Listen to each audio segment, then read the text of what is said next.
Hey guys, so today I want to do a side-by-side comparison here, iOS 8, the first beta here actually, versus the iOS 7. My white iPhone 5s here and my black iPhone 5s is running iOS 8 beta. So let's just go in there pretty quick and check that out. We go in here and go into about, and also if you want to get iOS 8, be able to use that right now, you need to register your UDID, and I have a link in description on how you can do that, and then you'll be able to install iOS 8. So version iOS 8 here, iOS 7.1.1. We're expecting to see iOS beta 2 maybe come out next Monday, which is some exciting news. Now let's check this out. So first off, pretty cool feature here inside of the iOS 8, which is the quick reply feature. You can see that they kind of look the same overall. Let's see here, did I actually go into settings over here as well? Yes, I did. 7.1.1. You can see here, first off, you just go into some visual things. You no longer have the miss section inside of iOS 8. You do have today here, and then you have a widget option down here, which is something new in iOS 8, that you'll be able to have that widget option, and that's pretty nice actually. There's a lot of glitches in this version. I have had it crash a lot of times, which can definitely be quite annoying. Let's just start off here. If you go into the area where you, the quick reply feature, which is pretty nice. So you send a message here to this one.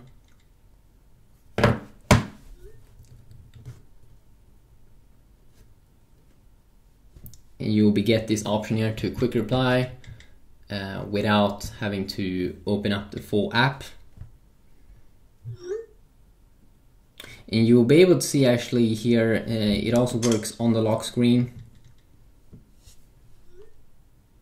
This option here to slide to reply, wait a sec, no, that's the way where you can open up the app, but I was thinking about the other way here, which is going to be the way where you slide like this. You can reply over here. It still is on the lock screen, and it will send away the message and all that. Now, if you would try to do that in iOS 7, this is how it kind of would look first of all, because we don't have that quick reply feature. You'll see that it just goes down like that. It doesn't open up the full app. You don't have an option there to reply without opening up the app there. So that could also be good there to know. Let's just see here how it is on the lock screen as well. You'll be able to see slide to reply. Yeah, you don't have that option to quickly reply on the lock screen. So it's a major thing, I think. Another thing is when you edit photos. So let's just take a quick little picture here. And we have a lot of filters and stuff here.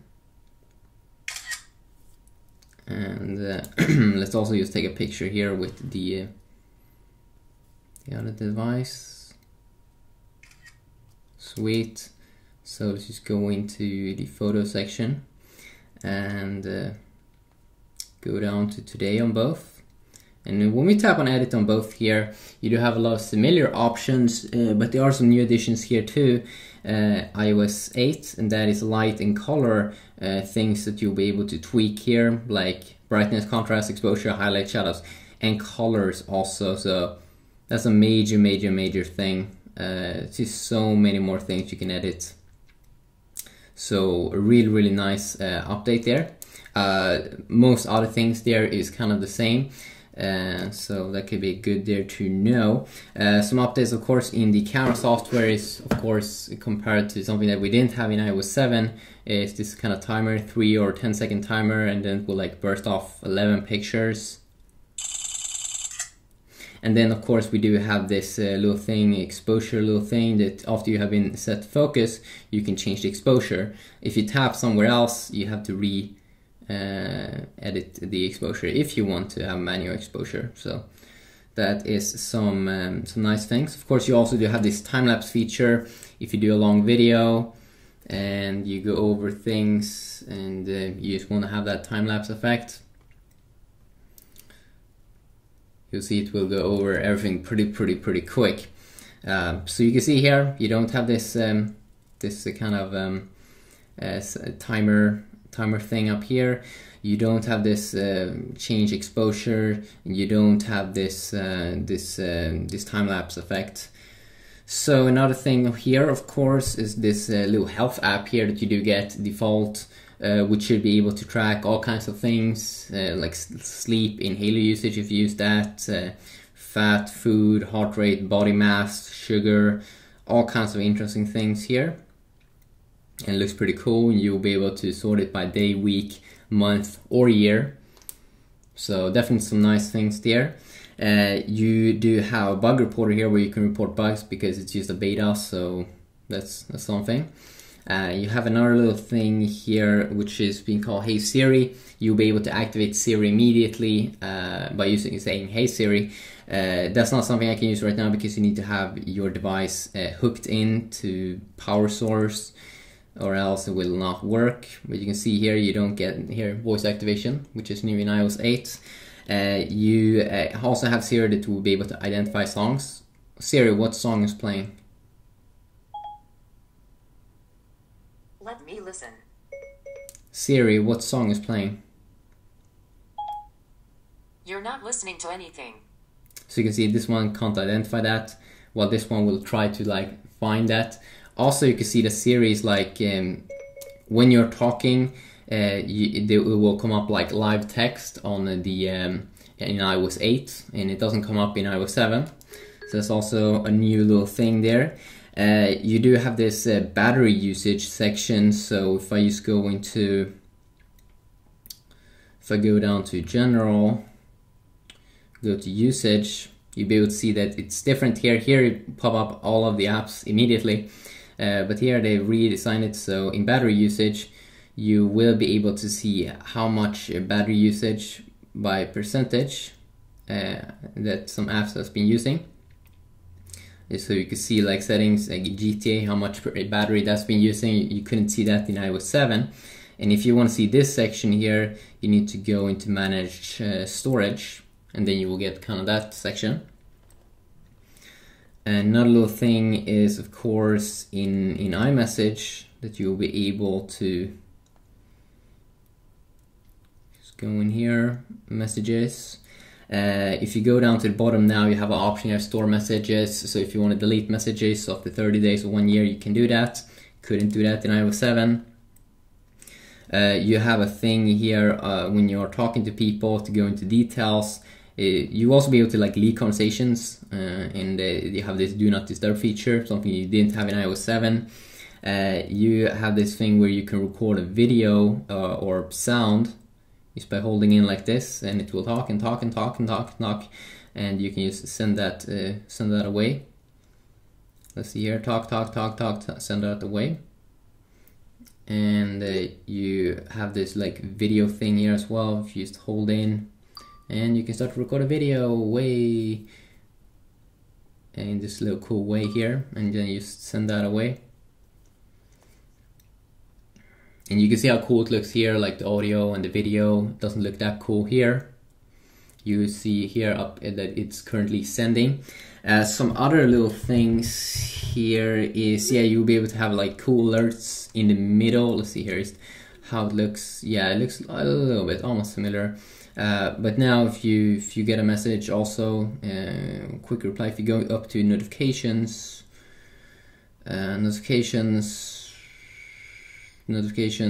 you go into messages. If you pick this alert where you need to require an action, so if I just type something here, you'll be able to see a cool quick reply feature as well. So you can have this cool quick reply feature as well. If you have this in the middle and have this cool little window, and you send it away, you can also send out sound there. It doesn't work here on the on iOS 7. You have to open up the full app to reply. What else? There are some other things as well in this update.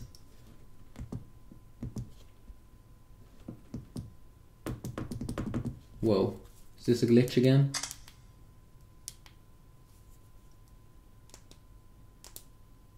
I think that was a glitch. So it's glitching sometimes.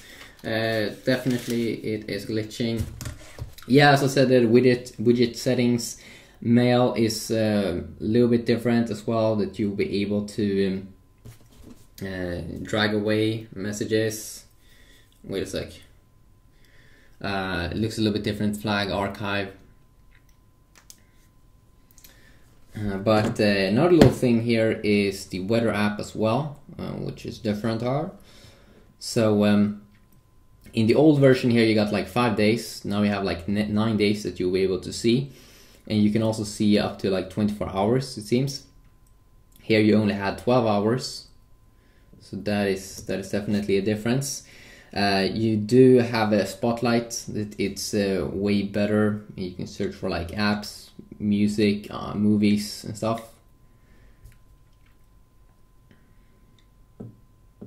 And it doesn't work in iOS 7. It doesn't work in iOS 7, no. You can't search for movies or things like that. I don't even think it brings up, maybe Wikipedia, no. I don't think so. Let's see here. You have another wallpaper as well, but that's not a super big thing, but hey. You have this grayscale option, so if you go into general and you go into